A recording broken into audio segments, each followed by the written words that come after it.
One. All right, welcome. This is Nuke Marine presenting Let's Read Japanese, a course series for the reading of Japanese text alongside its audio counterpart. Today's video is going to be Shinya Shokudo, Season 5, Episode 10. So this is the last video of the season. This is the last video of the, but that's also the last video of the series. All right, because again, there's been 60 videos in the series, so this is the 60th video. So it's been 5 seasons plus the 2 movies. All together was 60 videos, because each episode was its own thing. Then the movies, 5 videos per movie. Worked out quite well in that regard. Now, let me think. In hindsight, by the way, what I've been pushing was saying, like, for those of you who are looking to get better in Japanese, especially the listening immersion, what I've been mentioning is what I heard from King Cannon, which is watch a TV show that has a lot of videos and watch it in series, but watch the first video watch it once in Japanese audio, but with English subtitles. With Netflix, a lot of the TV shows that are, especially ones with the red N on it, Netflix originals, or at least produced by Netflix in some way, a lot of those videos have English subtitles and also Japanese audio available. So watch it with Japanese audio and English subtitles, even if they're non-Japanese shows. But yeah, with that. Then watch that same video one more time without the subtitles, and then repeat that, keep going through the series. So watch the entire series that way. So don't jump between movies, different various episodes of TV shows. For that immersion, try to stick with one show and go all the way through it. Like binge it if you need to, but just watch it for fun. But this kind of works against it for Shinya Shokudo because these are episodic in nature. Not only are they episodic because each one is its own story, so there's no continuing narrative. They also use different actors and scenes. So each episode kind of sets up something new and almost entirely new. And because that, it makes it a lot harder to, everything, you got to reestablish everything every episode. Whereas with something like BoJack Horseman, yeah, they might introduce a little something new, but sometimes it's the same location, his house, same characters, BoJack Horseman, Todd, Princess Caroline, and made just a slight change in the situation. Not always the case, but again, that's as an example. Um, but ultimately it doesn't matter as long as you're watch about one episode in Japanese with English subtitles, and then that same episode again one more time with no subtitles. And that'll work. Also do it if you're doing like I'm doing. If you watch a show in Japanese with Japanese subtitles, I don't recommend that with non-Japanese shows because usually the subs don't match the dubs. But with Japanese shows, obviously the subs match the dubs. But if you do that, again, follow the same idea, especially if your reading is a lot stronger than your listening. Watch it once, Japanese audio, Japanese subtitles, and watch that same episode again with no subtitles. Apply the same reasoning. It's just that it might be your Japanese reading is so advanced, you can actually comprehend the written language, but you don't connect it to the spoken language, if that makes sense. So you can actually read a line and you just understand what the line's saying, but you don't pronounce it, and you're not really hearing it being pronounced because you're concentrating on what the meaning is. You're trying to comprehend the line of text, not the line of dialogue. So that's my other suggestion there for those of you that are wanting to be trying this out. Okay, so but if you do that, maybe season 1 you might not be able to do that. I don't know if there's English subtitles available. If there are, go for it for the first 3 seasons and the movies. But definitely for the last 2 seasons, seasons 4 and 5, there's definitely English subtitles available. Same thing goes with Terrace House and BoJack Horseman and Titans and Squid Game and probably Narcos if you're into that. So just, again, have fun. And you're not limited just to Japanese shows.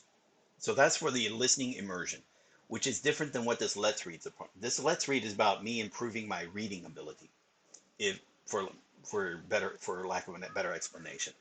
Listening is kind of secondary, unfortunately. But I'd like to read 2 audio, so I do hear how words are pronounced. So I do pay attention to the audio, even if you're doing this immersion of you're listening to the audio, and while the English subtitle is there, you're still listening. You're probably still paying attention to what the audio is being said if you have a chance. Sometimes though you have to concentrate just on the reading, depending on but if very simple dialogue, you might be able to just pay attention to the dialogue depending on your level of Japanese. If you're just starting out, you don't understand the Japanese at all. As you get better, you start making out the dialogue a lot more. But then you really concentrate on the dialogue, the spoken dialogue, when you watch it with no subtitles. But again, the main idea, that first watch is so important because that builds the comprehension. Then the second watch is the full immersion. Okay, so it's all Japanese half the time. There you go. All right, with that said, let's get started. Season 5, episode 10. This is the end of year special. So sometimes they talk about events that happen throughout the whole year. Sometimes it's events that's happening near the end of the year. This depends. Let's see how it goes. Let's put in the earpiece.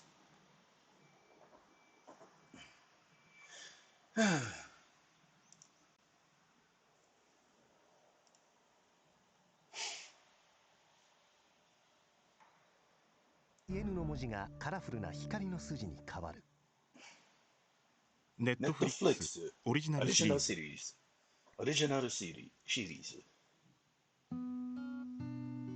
Am I gonna skip the intro? Hells no. 新宿の夜景、大ガードの下をすり抜けていく一台のタクシー。靖国通りを進むと活気づく歌舞伎町の明かりが目の前に広がる。歌舞伎町、明かり目の前に。Alright, now we skip. 一日が終わり、人々が家路へと急ぐ頃。Let me do something real quick.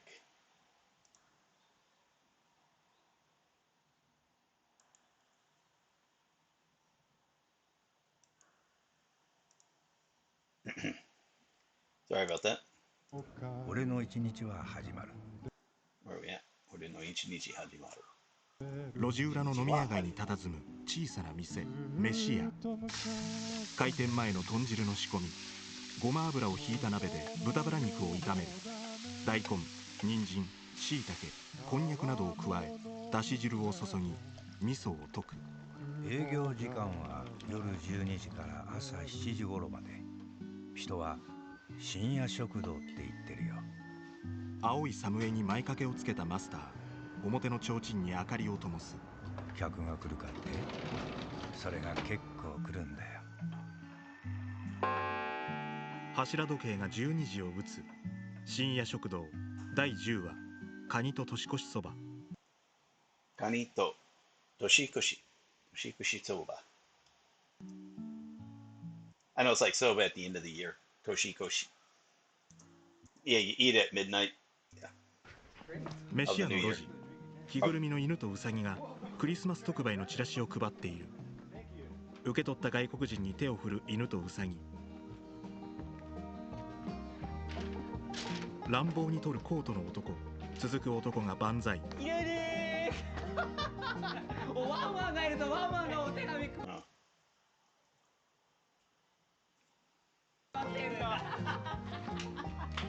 両手のチラシを落とす犬。男に掴みかかる。ウサギが止めに入る。I'm thinking of the first season of Umbrella Academy, but you also know that again. The instant that the dog just fucking threw down and started throwing fists. 揉み合って犬の頭が後ろ前になっている。交番前の路地。自販機のそばでヤンキー座りをする犬。ウサギが釣り線口を漁る。自販機の下にも手を入れて探す。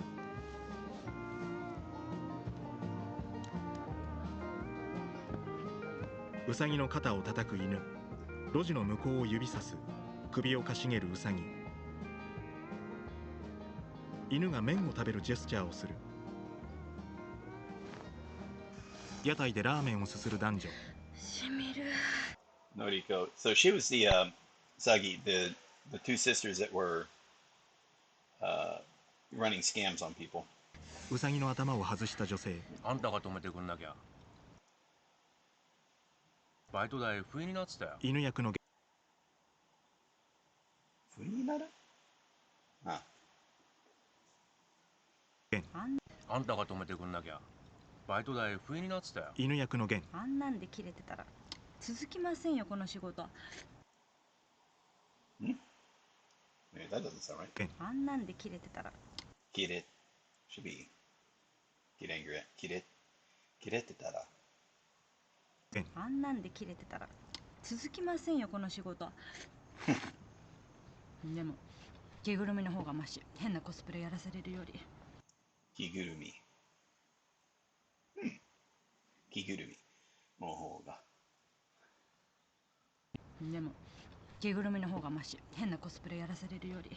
Since nuigurumi is a doll, but kigurumi, so wearing a doll. Okay, makes sense. 日給違うのか。女性がうなずく。コスプレだと100円で、この間茨城のホームセンターでチアガールやったんですけど。やった？ Oh, chiagaru. やったのかよ。茨城のホームセンターでチアガールやったんですけど。やったのかよ。取っ払いです。電車賃で2000円以上かかっちゃいましたよ。Okay. 取っ払いです。電車賃で2000円以上かかっちゃいましたよ。小旅行です。このラーメンいくらだっけ？10円だっけ？いや、750円です。税込みで。店主の手に小さなサンタクロース。名前なんていうの？のりこです。ああ、のりちゃん。俺ゲン。今日はおごるよ。いいんですか？いいよ。本当？うん。ありがとうございます。屋台に犬とウサギの頭が並んで置かれている。飯屋の厨房。熱したフライパンで鶏もも肉を炒め、玉ねぎとマッシュルームも合わせる。全体に火が通ったらホワイトソースの鍋に入れ、茹でたマカロニ、ほうれん草を加える。とろみが出るまで弱火で煮る。厚手のオーバル型の皿に盛り、シュレッドチーズを乗せてオーブントースターで焼く。表面がこんがり焼けたら完成。カウンターの上に貯金箱、500円玉を置くと骸骨の手が掴んで中に落とす。チュウさんとルミが眺めている。懐かしいね、骸骨貯金箱。Okay, and a skeleton, skeleton piggy bank. Chokinbako, I mean, money bank. Gaikutsu chokinbako. 懐かしいね、骸骨貯金箱。競馬代貯めようと思ってさ。金貯めんの大変。競馬代貯めようと思ってさ。競馬代。金貯めんの大変だよな。玄ちゃんもバイト大変なんでしょ？身分証いらない、本人確認もしねえバイトだって。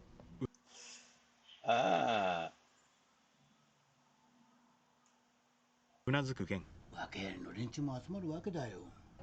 で、訳あり？本当？別なものがあるということ。OK、訳あり。訳ありの。で、訳ありの連中も集まるわけだよ。で、そのバイトの子は違った。手抜きしねえっつうか。Thief? Scam. Maybe. OK。手抜くこと。するべく手続きや手数料。省く？何です省く？省くこと。OK。手抜きしねえっつうか。切羽詰まってるくらいくっそ真面目に仕事すんだよな。切羽詰まってる。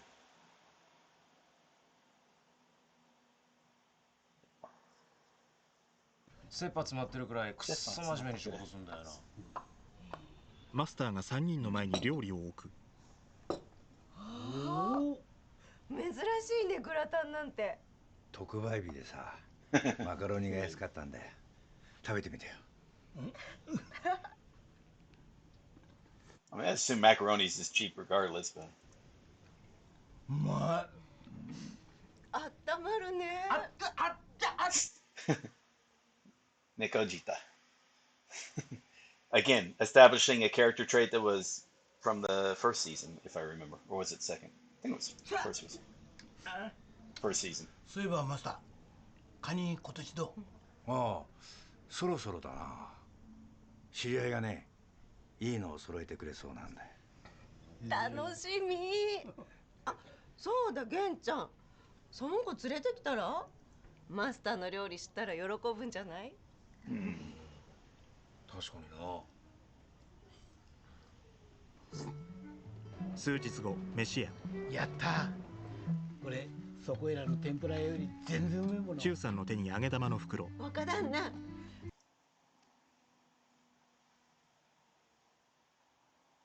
これそこいらの天ぷら屋より全然うめえもの。忠さんの手に揚げ玉の袋。若旦那、この揚げ玉もうないの？みんなに揚げ玉 Huh. Okay. 天ぷらの揚げた、揚げた際でできる。Yeah, I wouldn't have guessed it from the definition here. Like, I'm not seeing it from the definition, but ageboru. But yeah, that part makes sense. Agedama. みんな若旦那、この揚げ玉もうないの？Oh, yeah, that's right. Young husband. Because that's from the movies. So, okay. みんなに配っちゃって今度持ってきますか。ルミとうなずき合う。セイタ。焼きうどんお待ち。セイタが焼きうどんを。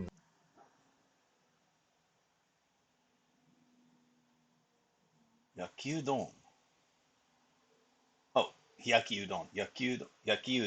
うなずき合うセイタ。焼きうどんお待ち。It sounded like he had said yakyudon, but yakyudon. He may have slurred it anyway, but yakyudon. I'm not a fan, but in the movies that was his favorite, even though his mother runs the soba restaurant. セイタが焼きうどんを眺める。So, tempura soba. 俺いつから婿養子になったんですかね。That's a mukiyoshi son-in-law. Okay.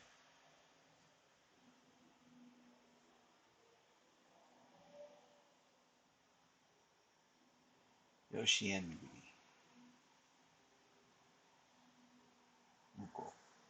Mukoyome. Anayome, mukoyome. Anyway, sorry. 俺いつから婿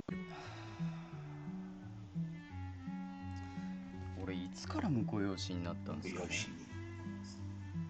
どういう意味だい？沙織にそば打ち教えたんですよ。そしたらおふくろが俺のよりうまいって。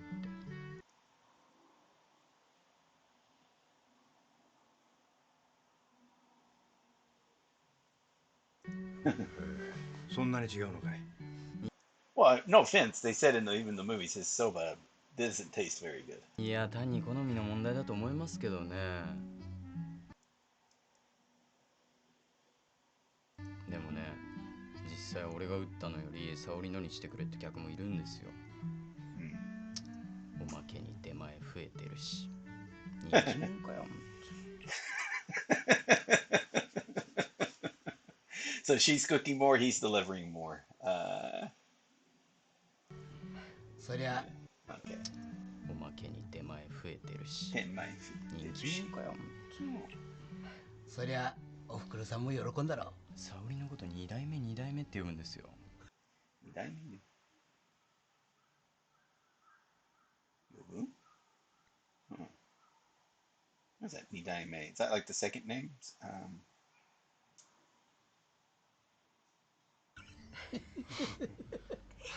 立場ないよね。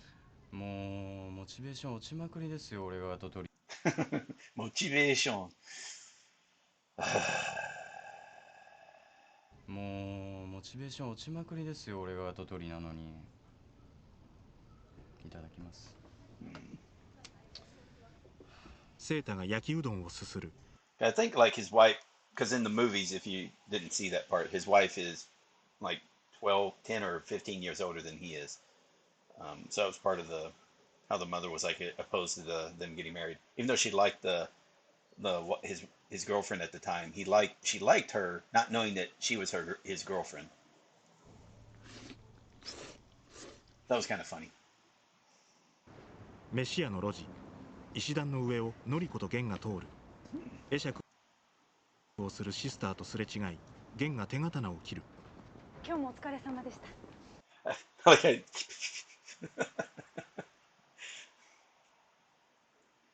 Okay, so let's tell you what, I'm gonna see that again. 飯屋の路地、石段の上をのりこと源が通る。会釈をするシスターとすれ違い、源が手刀を切る。今日もお疲れ様でした。じゃもう飯食って帰ろうぜ。あそこうめえんだよ。飯屋の提灯を見る。あ、いや、あの店？うん。知ってんの？いえ、いや。じゃあ行こう。おごるから。ためらうのりこ。腹減ってねえの？減ってます。減ってます？じゃあ行こうぜ。落ち着かない様子で源の後に続く。店内、マフラーを口まで巻いているのりこ。寒い。いや、ちょっと風邪ひきたかはい、お待ち。のりこがお辞儀する。源にビールをついでもらう。マスター、この子がこの間話してた子、のりちゃん。ああ、背を向けたままのマスター。まあ、とりあえずお疲れ。源が湯飲みで乾杯する。暖房強くしようか。いえ、大丈夫です。食いたいもんありゃ大体何でも作ってくれるから。何する？私はあるよ、肉じゃが。肉じゃがいも。のりこがハッとする。観念したように立ち上がり、マスターを見る。すいません。久しぶり。深々と頭を下げるのりこ。え？何？彼女、数年前に5歳上の姉と結婚詐欺に手を染めて、うちの客もカモにされたことがあってね。カモにされた。彼女、数年前に5歳上の姉と結婚詐欺に手を染めて、うちの客もカモにされたことがあってね。So, like, 手を染めて、うちの客もカモにされた。So I like that one, カモにされた。Yeah. Becoming a duck. So I guess for us like a mark, but it's like an easy mark, but I like that one there. It's it has something to do with treating someone like a duck for whatever reason. カモにされた。肉じゃがの皿がのりこの前に置かれている。3年勤めてきました。So I mean, I'm assuming here she served 3 years in prison. Stemeru.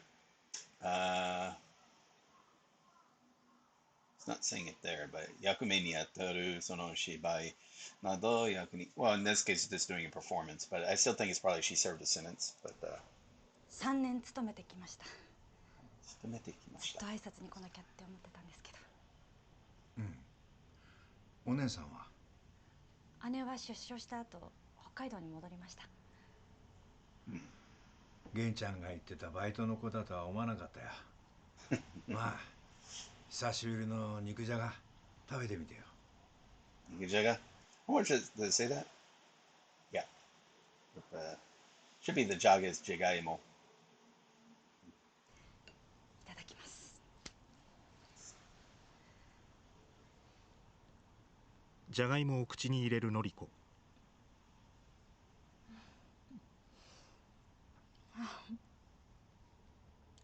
全く変わってない。これ。勤めをしっかり果たしたんだから、胸張ってりゃいいんだよ。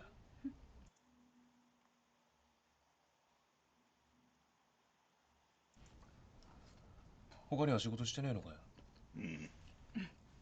ビールを飲む。いろいろ受けたんだけど、履歴書の3年間の空白が埋まんなくて。適当に書きゃいいじゃねえか。Just say you're taking care of your family. That you had to take care of your family up in Hokkaido. You can lie. Sure. That's also believable. もう嘘つきたくないんです。散々人を騙して傷つけてきたから。Sanzan should be being terrible experience to people.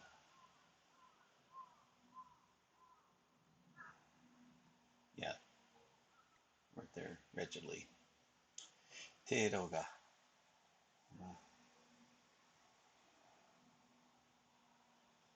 話し。話。うん。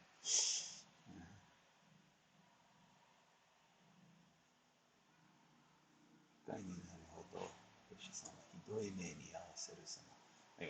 Anyway, sorry about that. 散々人を騙して傷つけてきたから。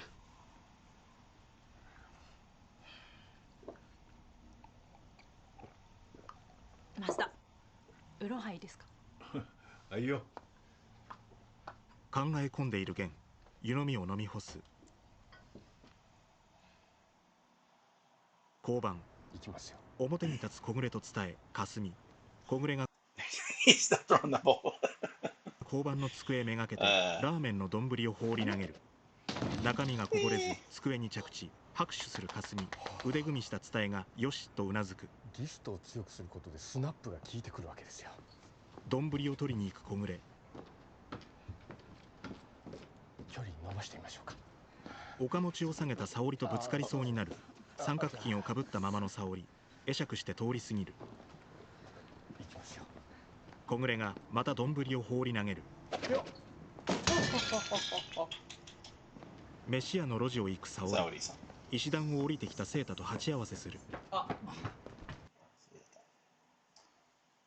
So I like how again they kind of like continue on with the stories of people you've just had a brief introduction to, or in one story previously, and others kind of continue on in a different way. Yeah, it's kind of cute.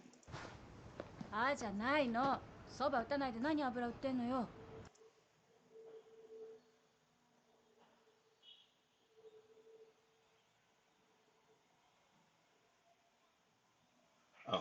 焼きうどん。ああじゃないの。そば打たないで何油売ってんのよ。焼きうどん食いたくて。何忙しいの？見りゃわかんでしょう。まあ俺がいなくても沙織とおふくろだけでうまくやっていけるもんな。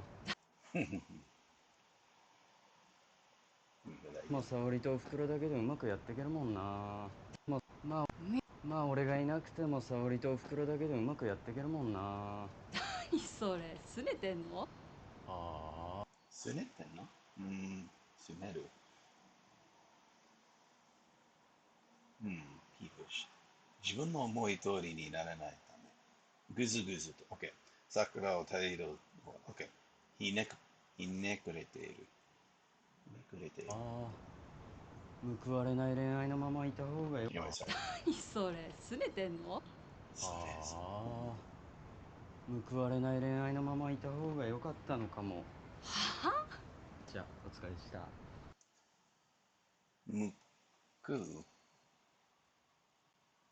報いる。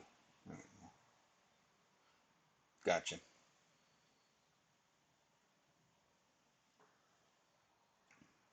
報いる、報われない。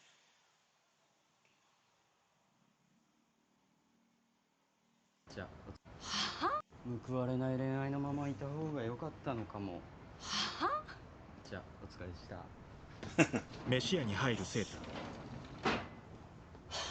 ほんとちっせ。沙織が大股で去る。夜の靖国通りを大勢の人が行き交う。飯屋の路地。本日クリスマスイブは2000円以上のケーキを購入された方に限りお好きなマカロンを一つプレゼントしてます。のり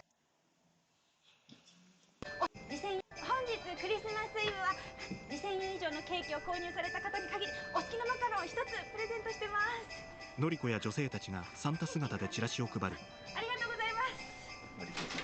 自転車を押し巡回に出る小暮。トレンチコートの男とすれ違い足を止めて振り返る。チラシ配りを終えたのりこたち。私服に戻り衣装を袋に詰める。お疲れ様です。女性たちと別れのりこが一人になる。ちょっといいですか？トレンチコートの男が来る。はじめまして。あなたにいい知らせと悪い知らせがあります。どちらを先にお伝えすればいいかな。どちらもいらない。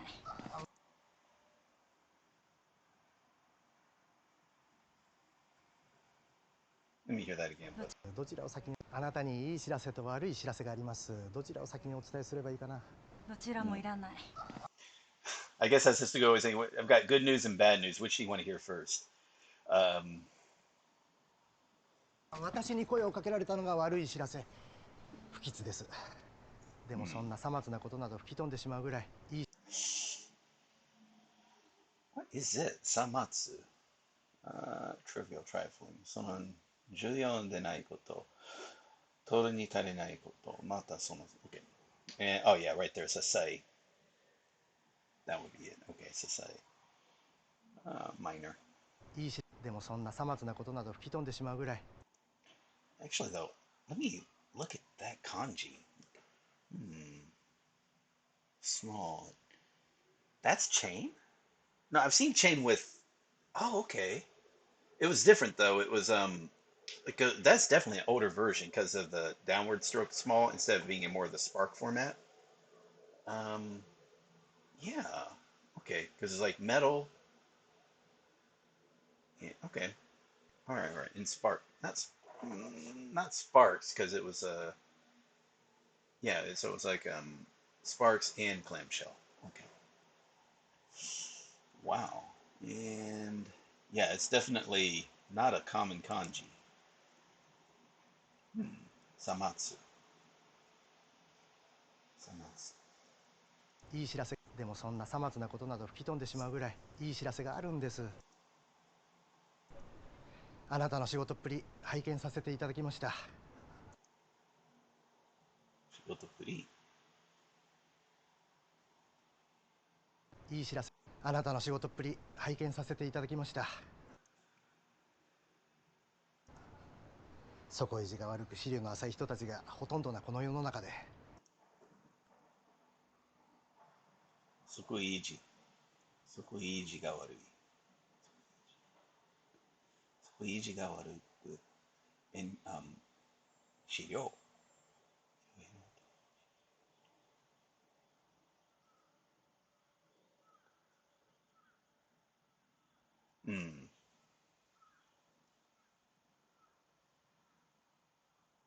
底意地が悪く資料の浅い人たちがほとんどなこの世の中で、あなた頭の後ろから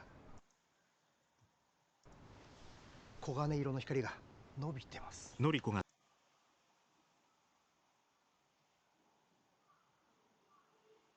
Gold, right? Glittering gold, right? Color of gold. 黄金色の光。のりこが背を向黄金色のあなた頭の後ろから黄金色の光が伸びてます。のりこが背を向ける。グラビアアイドルやりませんか？ Gravure. あなたなら成功は約束されたも同然。あのね、そんな手口で騙されると思ってるのこの私。それその手口。Trick style, okay. 悪事、right? Yeah, 悪事。悪事など実行した時の方法、手段、the manner. I wouldn't have guessed it from the definition that it was this, a scheme or a trick. 手口。そんな手口で騙されると思ってるのこの私。取り急ぎ。男が懐から札束を出す。契約金です。眉を潜めるのりこ。1万円札を取って透かしてみる。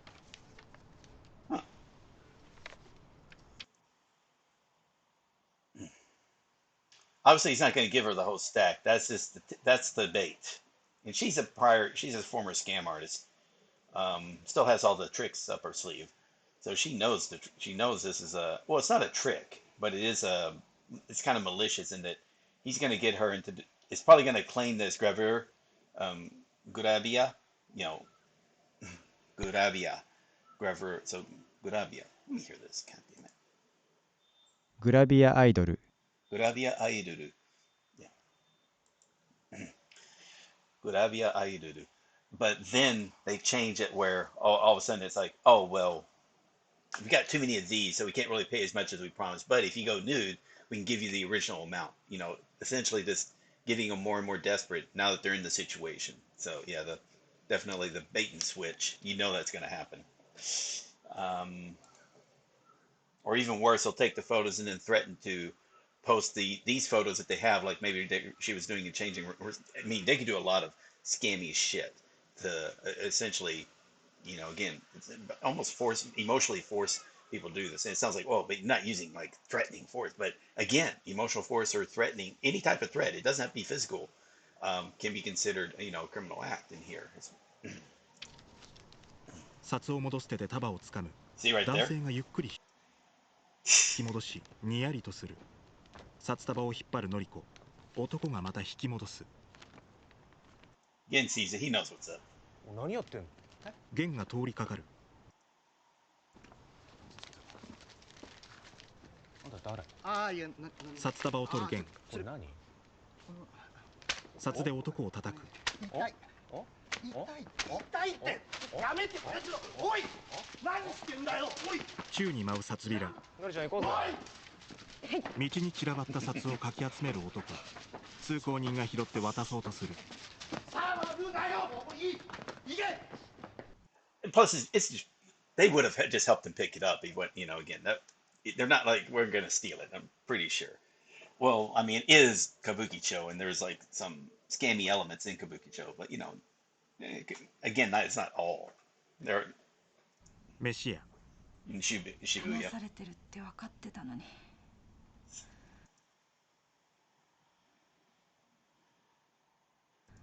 お金見たらつい手が出ちゃって。恥ずかしい。がっくりとするのりこ。頭を抱える。俺も前があんだよ。え？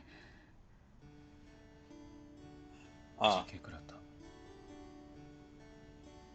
隣に座るのりこを見る弦。お互い。I'm sorry. 俺も前があんだよ。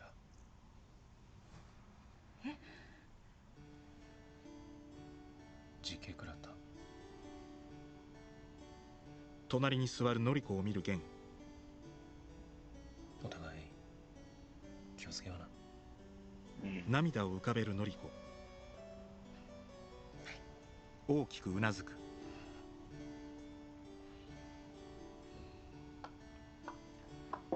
一足お先にクリスマスプレゼントだ。一足。一足お先にクリスマスプレゼントだ。二人に。大皿に盛ったタラバガニ。ナイス。プレゼントってことは金取らねえような確認だけど。And that's a very expensive gift. Well, not, I mean, it's a decent gift. Because it's not only just about the price of the food that it is, but the fact that he prepared it in the way it did. So it's not just, spending money, but also the effort involved. So it's like a bit of both worlds there. And 足りなきゃ言ってくれよ。たくさんあるから。だって食おうぜ。いただきます。二人がカニの足に豪快にかぶりつく。なんだこれ。カニカマよりうめえ。on ship, like underway, sometimes maybe once a month or whatever, they'd have steak and lobster or steak and crab legs on the mess decks, and that's the time you really wanted to go to the mess decks because that was like the quality. Although sometimes it was when that was happening, maybe something bad was going to be coming up, as a kind of like a saying, "Hey, here's a good meal," because it's about to get kind of annoying or worse. 何こればっか。金取んねえよな。交番前を晴れ着姿の女性たちが通る。ジャパニーズトラディショナルグッズ。ハッピ姿でしめ縄を売る弦。よりどりみどりハッピーカムカムや。よりどりみどり。God damn it. よりどりみどり。I've heard that before. よりどりみどり。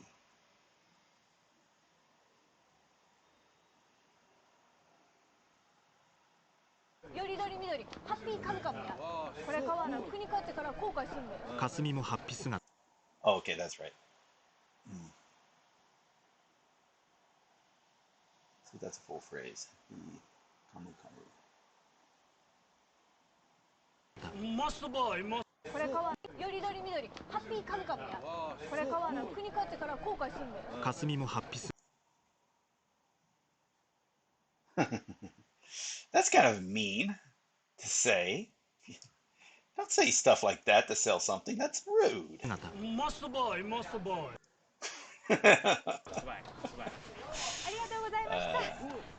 のりこもハッピ姿で客に手を振る。飯屋の路地。スナックで張り込む。How much? もみ山と泉。Yep, they're on a stakeout. Probably the guy in the trench coat. 焼き芋を食べながらよもぎ荘を見る。It's kind of rude eating over somebody's head. 何でしたっけ、店金使って人の弱みにつけ込んで。店金？Okay. 店金、商売など。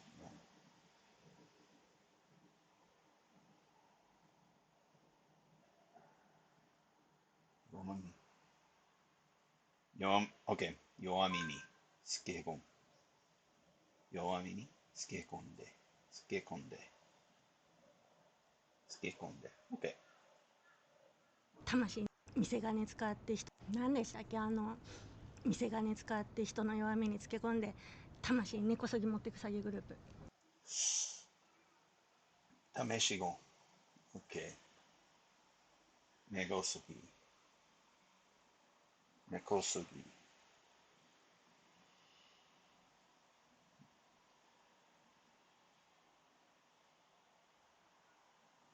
魂根こそぎ持ってく詐欺グループ。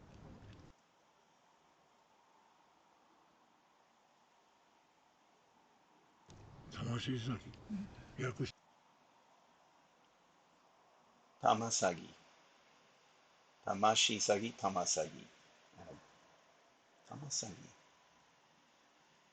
Oh, there we go.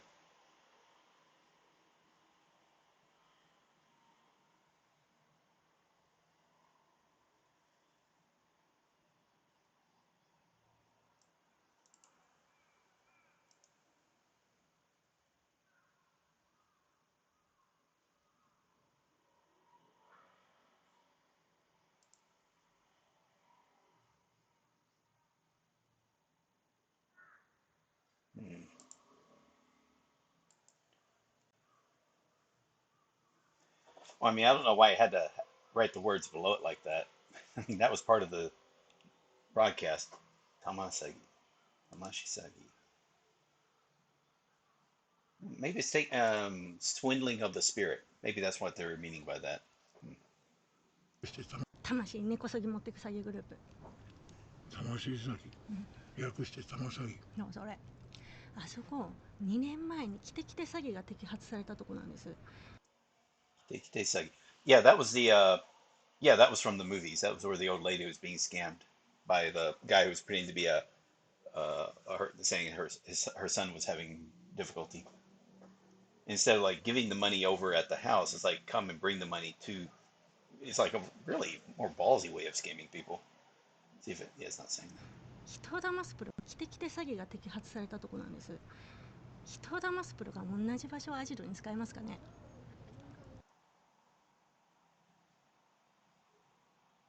アジト。人を騙すプロが同じ場所をアジトに使えますかね。ああいうやつはこっちの裏を書いたつもりでいる。俺の経験上な。現状。See something. 裏を書いて。裏を書く。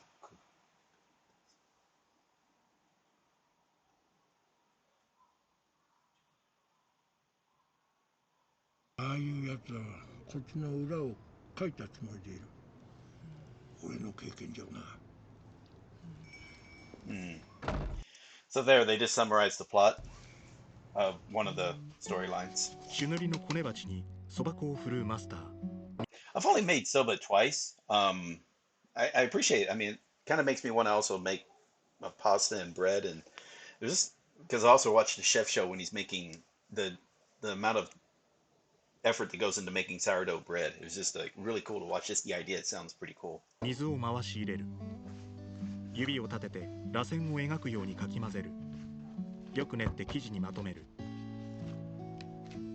打ちこぼした台に生地を置き、のし棒で薄く伸ばしていく。little cat's paw, little rolling motion. 悪いね、忙しい時に呼んじゃって。沙織が首を横に振る。マスターこそ大変じゃないですか。去年の倍打つって。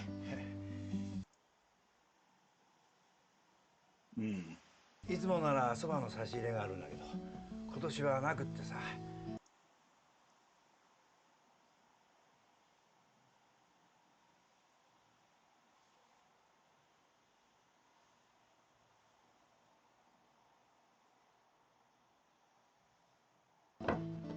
今年はいつもならそばの差し入れがあるんだけど、今年はなくってさ、足りなくなるよりはと思ってね。厨房、かまぼこを切る沙織。マスターはそばつゆの味見をする。お腹空いたね。今日さ、沙織ちゃんがそば切りしてくれたんだってさ。カウンターに常連たちが勢ぞろい。そば製の若女将。期待高まりますよね。そばせ。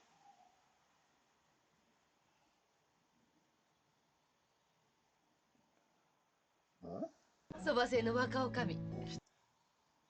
おかみ。君同士。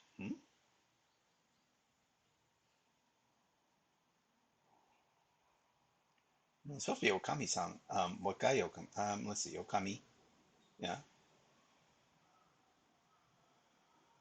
Waka Okami.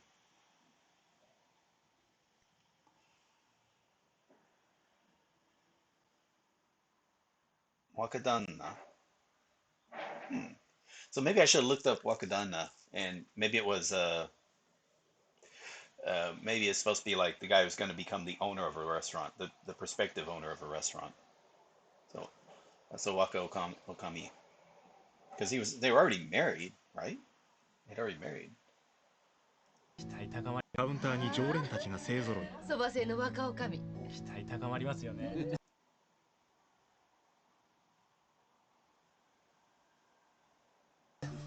そばは切り方一つで味が変わりますから。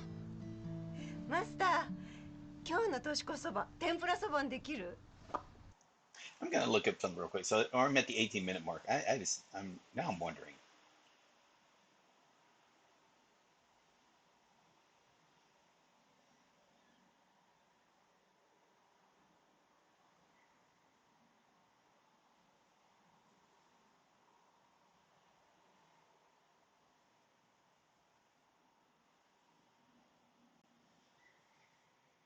There we go. Wakadan. Okay, Wakadanna. So it wasn't as a joke. All right. So yeah, definitely misinterpreted that. And that's why it's useful, even if you think you know what a word is because you know what the kanji of. Be willing to look up and see if maybe it actually has a different. Maybe it's referring to something specific. You know, there's no harm in that. And plus, also might have a different pronunciation than you expect. Yeah, that's just like wako okami.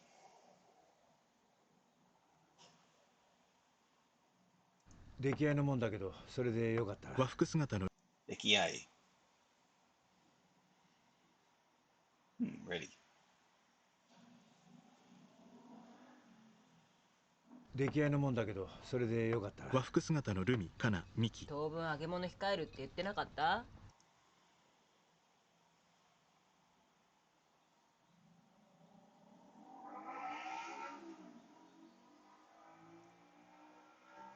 当分揚げ物控えるって言ってなかった？いや、1年の最後くらいいいかと思って。でも出来合いじゃねえ。厨房。そろそろ入れるか。大鍋に湯が張ってある。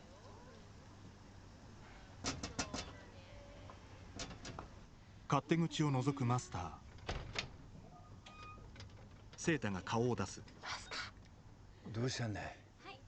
エビとか余ったんで、天ぷら揚げに来たんです。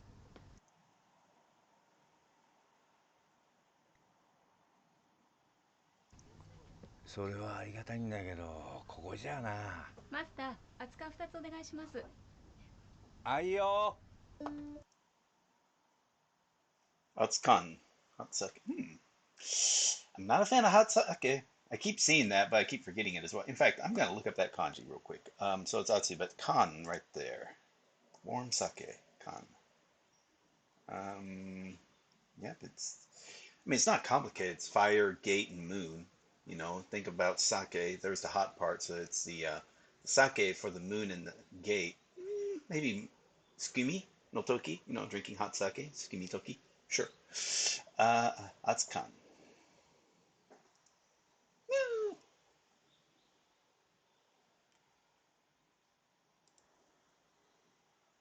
そっと戸を閉めるセータ。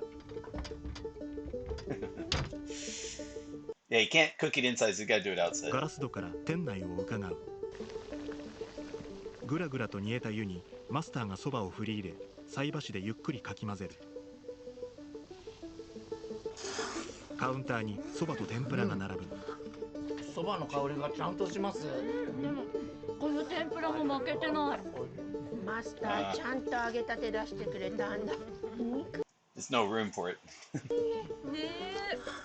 リュウがエビ天に箸を伸ばす。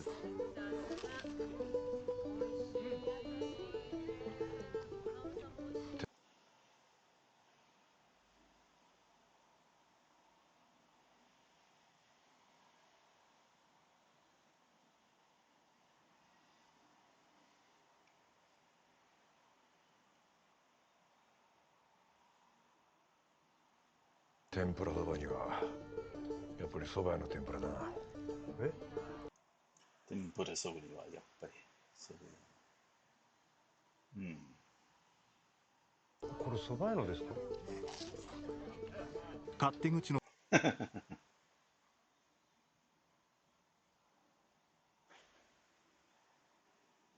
外、セータがカセットコンロに天ぷら鍋をかけ揚げ玉をすくっている。あと2人前追加だ。いいよ。I don't know why he's being all secret. I don't get the why is this being secretive part. I'm not quite. Maybe I'm not quite following why this. You know, he's trying to be all secretive about it. Yeah, maybe he's trying to keep his secret from his wife.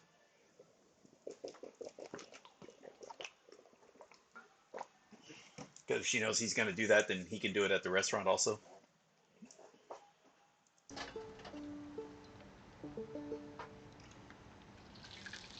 衣にくぐらせたエビを2つ熱い油の中に入れる。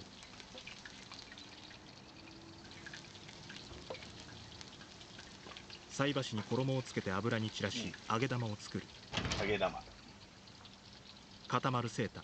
それ私たちの分だってマスターが。Oh yeah. Okay. 気まずそうな顔でうんうんとうなずく。揚がったエビ天を2つの丼そばにのせる。お疲れ様。いえいえ、そちらこそ。どっちが欠けてもそば製の味じゃないから。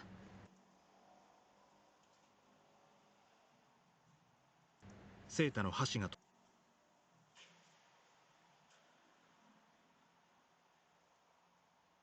まる。沙織が美味しそうにエビ天を食べる。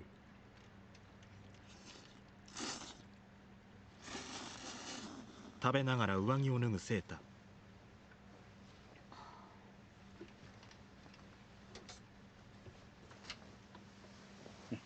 沙織の肩にそっとかける。ありがとう。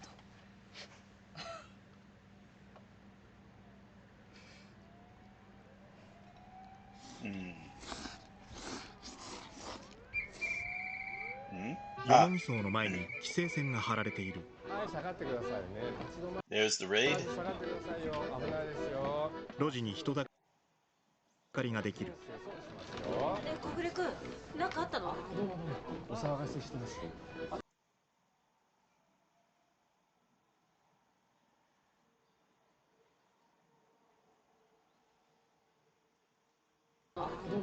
お騒がせしてます。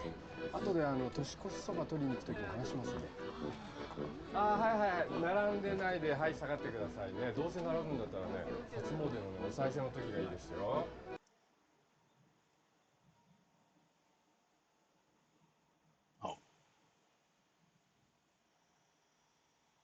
初詣。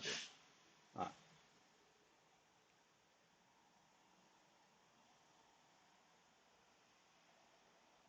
賽銭。初詣のね、賽銭。Let me look at that kanji real quick. Temple visit. Again, not a common kanji. Interesting.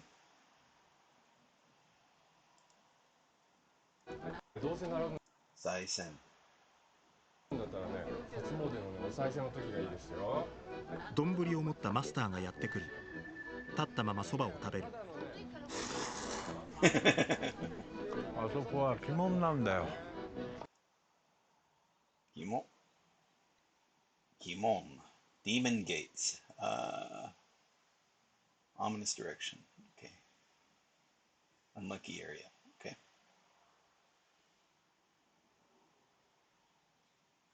鬼門。あそこは鬼門なんだよ。もみ山が逮捕者たちを連行する。のりこと源、かすみが見ている。一味の中に手錠をコートで隠した男。のりこに笑って会釈する。札束男。年またがないでよかったな。今年の罪は今年のうちにや。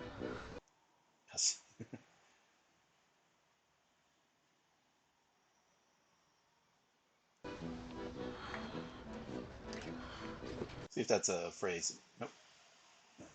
今年の罪は今年のうちにや。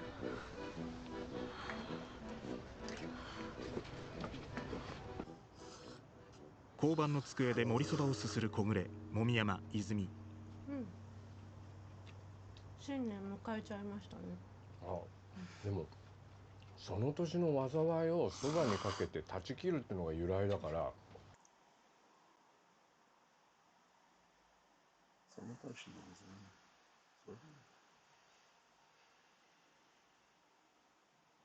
断ち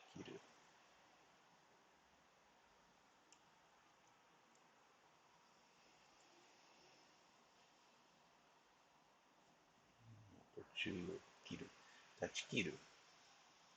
その年の災いをそばにかけて断ち切るっていうのが由来だから、その年に食べ終わなきゃまずかったんじゃないですか。じゃないの、年またいだって。年またいだって。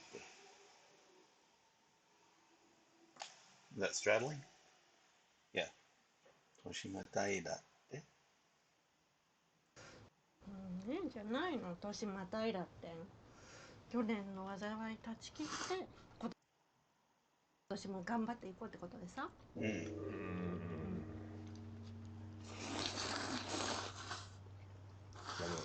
いい仕事見せていただきました。ご出場ありがとうございました。頭を下げ。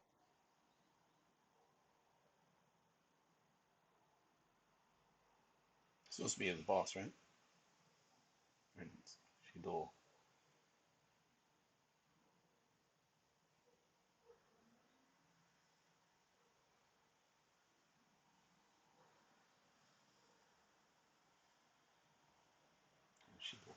下げる二人。ご出場ありがとうございました。頭を下げる二人。ついてただけだよ。もみ山。Let me look at that kanji also. There we go. ついてただけだよ。デカの勘なんてさ、人の気持ちと同じぐらい当てになんない。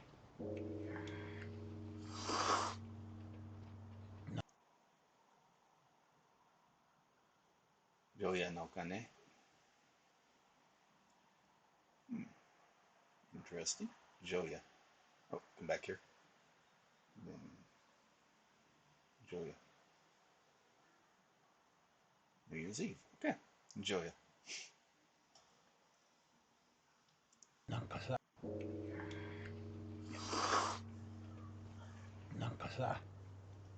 昨日が俺の最後の山のような気がするんだ。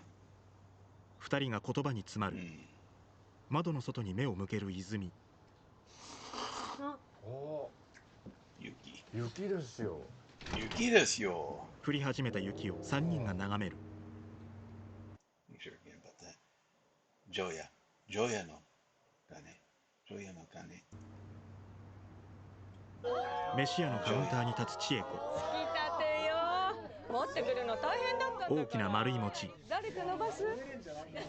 僕やっていいですか？小道が手を挙げる。のし棒で伸ばしていく。厨房。切るのお願い。え？ここはマスターの出番でしょ。私は餅は切るより焼く方専門だもの。餅が切るより焼く方。マスターが小皿を差し出す。出番。何よ。千恵子が受け取り、だし汁を味見する。バッチグー。バッチグー。バッチグー。Probably one of the only words I learned from Goksen. 平らにのした餅を包丁で四角に切っていく。Didn't really like that series. すまし汁のお椀に鶏肉、大根、紅白かまぼこなどを盛り、三つ葉を添える。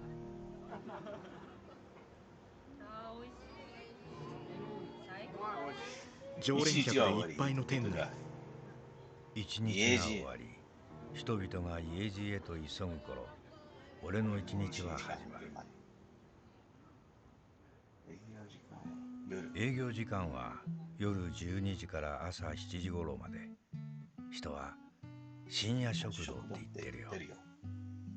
客が来るかって。客が来るかって。結構来るんだよ。それが結構来るんだよ。柔らかに光る提灯の明かり。雪がしんしんと降り続く。出演マスター小林薫、のりこ前田亜紀、源山中隆、聖太池松壮介、沙織小島聖、中さん不破万作、小鈴綾田俊樹、龍松重豊、マリリン安藤玉恵、泉篠原由紀子、三木須藤梨沙、ルミ小林麻子、かな吉本直子、さや平田薫、かすみ谷村美月、小道宇野昌平、八郎中山雄一郎、金本金子清文、屋台の店主中澤清六、千恵子与紀美子、小暮小田切丈、籾山江本明。場面ごとのショットに並んでエンドロールが流れる。原作深夜食堂安倍野郎。I think that's kind of cute. And I like these are the shots probably from the production time. So it's not like these are, again, you can tell these are taken from a camera from a different angle than the main video camera. In fact, that one when you saw the Okami-san,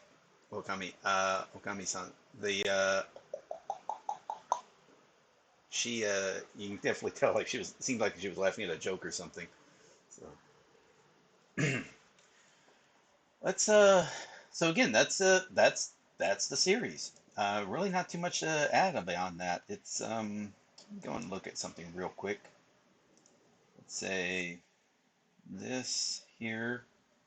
That was something interesting, although I might not be able to show it.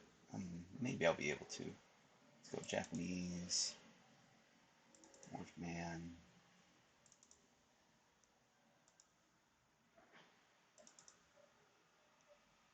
And yeah, the readability log. Let's see if I can do that. I don't know if this is going to work.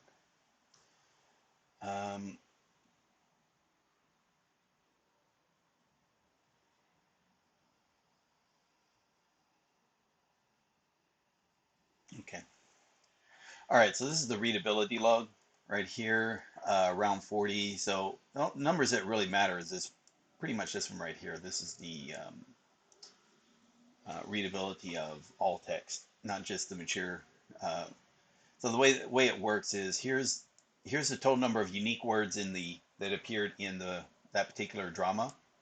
Here's the number of unique words that I knew, and that's the percentage. Known morphs, but not instead of words, we'll say morphs. And then this is the total. Since some morphs are used, obviously it's got to be, because obviously you got 3,400 unique morphs, but total morphs 52,000. So a lot of morphs are used multiple times. A lot of, names, places, jobs. But that's kind of cool in that you got 52,500, of which, based on my Anki decks, it assumes I know about roughly 51,000 of those 52,000 words. So a readability of 97.6%. This is a very readable piece of text for me.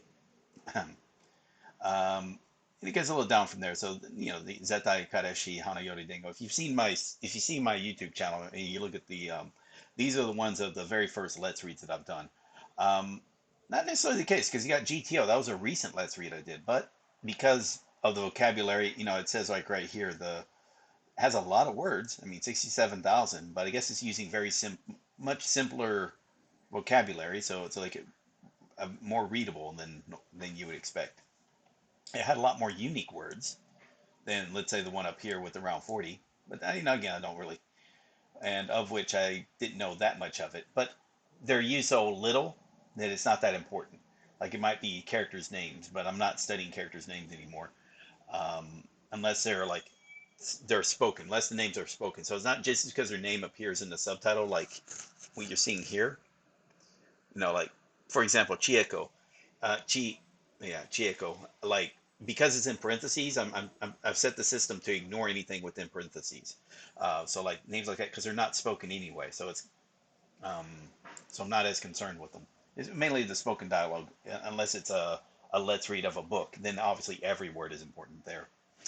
But if it's in parentheses, maybe it's a pronunciation, so it's not that as important how to pronounce a word because I'm going to get that information anyway. But anyway, from right here, Shinya Shokudo. So it's down here. And these are both of these. So if you add them together, so 47. Now this is a little different. There's going to be a lot of overlap here. But, the total number of unique words, 50,000 and 55,000, of which 47,000, 51,000. So readability of around 93.5. So around about, close to 90, between 93 and 94%. It's very readable. I can just, if I wanted to, I can just sit down and just read it on my own, not look up a single word and follow the story with no problem. When it gets down to here, like, Harry Potter, and I already know Prisoner of Azkaban, it's still unreadable. Like, I could be reading text, and there's just going to be stuff in there I just don't know what they're talking about. Even with context of having read the books in English, read it once in Japanese, seen the movies. Even with that, there's going to be parts in that book that are just hard to follow because of the vocabulary. Probably just because a lot of the words that are being converted into pronouncing conjified, not conified, loan words basically. Same with Shingeki no Kyojin. Again, this is a very difficult text to read. You do notice that also this kind of follows like the number of known to the number of total morphs, the number of known uniques. It kind of follows the same pattern, but you get one kind of stand out, like right here, 74% for Nobita, but lower readability. So it's not full. I prefer to do, this is the number I care about though. No morphs, the total morphs in the story. How many of them of those total do I know? And the numbers I look for are, if it's above 90%, I'm going to actually add that to Anki and study from it. I'll add all the sentences. I'll run Morphman through it. It'll mark a lot of the sentences if I plus 0. That means I can just get rid of them. There's no new word in that sentence that, it assumes like in my Anki deck, I already have cards that are teaching the words. So I don't need to worry about that. Then there's sorry about that. Yeah, no new words there. And then there's and if it gives a score, so mainly I care about the I+1, that, and then if it also gives a score if that word has appeared in a lot of the texts, then that's important. So that gives a higher score, saying, okay, look, this is very frequent, so it's got a better score. It's an I+1, so it's got a better score, and it's at the right length. It's not too short, it's not too long. So again, it gives a better score that way, and it just works out pretty well. Um, and this isn't everything. Like I said, I haven't added in. Let's see. Have I? Yeah, I've added in time tax here already, right? Let me see. Is time tax. Yeah, there. Time tax is in there as well. KONNG. So I haven't added in. Let's see. What did my? Yeah. So everything I've done on Let's Read's on there. Pretty well good to go. Um, so the next set of series is the one I'm going to worry about. I could probably in. Yeah. So everything here I can pretty much add except for this stuff down here. The Harry Potter books, Full Metal Alchemist stories, Evangelion, and Shingeki no Kyojin. Those I just won't add. Um, Kino Nani Tabata, I've already added that. Zero's Familiar, Rookies. Yeah, it all looks good. Death Note, I'm not a fan of Death Note, but it's in there. Okay, that's it there. That's the beauty of this system is you can automate a lot of this stuff. I've done the reading, so I'm familiar with it. I'm familiar with the story. When I add this to Anki and I look up sentences, like I said, if it's saying like, hey, this word appeared in a bunch of sentences, and so there's a lot of I+1 sentences that are using this word. That word is the I+1. So I can go and look through those sentences and find the sentence that sticks out to me as kind of meaty, as in I remember the scene from the show. I know what the context of the sentence is being told in. So that means I'm able to lean back. I'm able to lean on my prior exposure to that vocabulary word, and then it's a little easier to learn it because now it's more personalized. If that makes sense, you don't have to do it that way, but I think it kind of helps. I'm still trying, and that's just for vocabulary for my Morphman. I still have Anki decks where I'm learning from the JLPT Tango decks. I do have I'm building a grammar deck from the Shinkansen Master.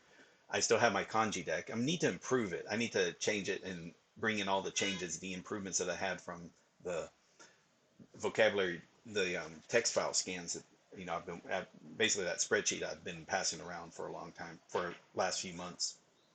I need to update my kanji deck with that information. Beyond that, I think it's all well and good. There's not much else to add. Anyway, this will be it for the YouTube part. For those of you on Twitch, stick around. I'll replay the audio like I usually do, and then I think I'll call it quits after that, as far as the live stream is concerned. Still want to do some. I need to make preparations for the next series of Let's Reads, and like I mentioned, since I'm gonna put. I really wanted to do Tiger and Dragon next, but I got to think. I still got to do quite a bit of work with it, and it does take time to do the retiming of the subs, and then I have to figure out a way to get the audio from that because I want to do that as well. So I got to get the subs to SRS working in the way I want it to work. Not subs to SRS, I'm sorry, subs to CIA. Beyond that, though, it should be good. And sorry. Beyond that, everything else should be fine. Yep. So anyway, thank you all very much. This has been Let's Read Japanese, Shinya Shokudo, Season 5, Episode 10, the last video of the Shinya Shokudo series, number 60 in the can. So if you enjoy this video, for those of you on YouTube, if you enjoy this video, remember to give it a thumbs up. If you enjoy the series, if you haven't already, subscribe to see more like it. If you appreciate what I've been doing with help the Japanese learning community, one way you can show that support is becoming a member of the Patreon. So link in the description, as well as links to the community Discord and the website. And then if you'd like to hire me for one-on-one consultation advice, basically over Facebook, Skype. I'm sorry, not Facebook. Over Skype, Zoom, Discord, whatever, but you basically on video and talking to you, offering advice, answering your questions, concerns. Again, I've got a couple of people that signed up to do it so far, so I've got plenty of time if you want to join that. It's basically $20 for an hour. That was, I usually say like the price and the links are in the description. I don't want to really say that because maybe the price has changed. So like as of this recording, it's 20, but it could get, if it ends up like all of a sudden, for whatever reason, people wanting to start, they got to talk to Nuke Marine and the hours start getting filled, then I got to raise the prices to reduce the demand. Basic economics there. But right now, 20 seems about reasonable because that's also the amount I pay other people for work on the idea of, I want to get paid $20 to compensate an hour of my time, so I want to pay $20 to compensate an hour of other people's times, especially if it's saving an hour of my time, if that makes sense. Within skill, now obviously, if somebody has a higher skill level or a unique skill set, they get to dictate their prices as well. So yeah, there you go. It's all economics there, but not a big deal. Anyway, that said, if you need help and whatnot, and you want it towards just me concentrating on answer questions and not just like sentence at a time as would happen over Discord, yeah, then the hourly rate and the payments are via the Patreon. So the specific link for that is in the description as well. Beyond that, thank you all very much. I enjoyed this video. I think the next one, I just got, yeah, it's probably gonna have to be Terrace House, Boys and Girls Next Door. So I gotta work on getting all that stuff downloaded, because that's 8 seasons, 90 episodes. There's a shitload of episodes. That I need to also get the preparations for the other, Hanzao Naoki and Shitamachi Raketo. Get those ready. Hopefully by the time all that's done, I'll also have Tiger and Dragon ready to go as well. Yep. Anyway, thank you all very much. This has been fun. And yeah, see you later. For those of you on Twitch, stick around. Bye, guys.